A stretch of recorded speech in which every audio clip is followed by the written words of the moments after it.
Langit ang pagkadismaya ng ilang commuter matapos ma-stranded ang ilang oras dahil sa epekto ng habagat. Yan ang agenda report ni Micah Razon. Sa sakayang panghimpapawid, karagatan at lupa, kasabay ng masamang panahon, ang sama ng loob ng mga pasahero. Isa na rito si Lian Aquino na umabot din ng langit ang pagkadismaya matapos matenga ng 3 oras sa loob ng eroplano. Kwento niya, may mga nawalan rin ng malay dahil sa umano'y poor ventilation. Sa pantalan naman, bagamat maagang nag-abiso para sa mga kanseladong biyahe, marami pa ring umaasang makakalayag sila at makakapunta sa paroroonan.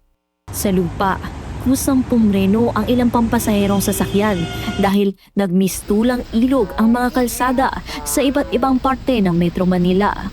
Kalbaryo sa mga commuter ang pagpasok ng tubig maging sa mga matataas na modern jeep at bus.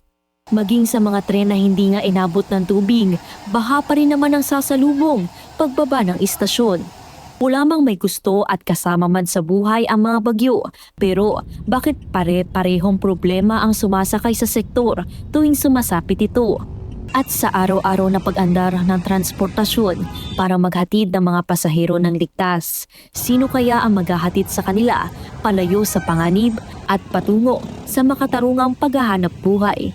Para sa agenda, Micah Razon, Billionaire News Channel. Mag-follow sa aming mga social media accounts at mag-subscribe sa aming YouTube channel para sa pinakahuli at eksklusibong mga balita.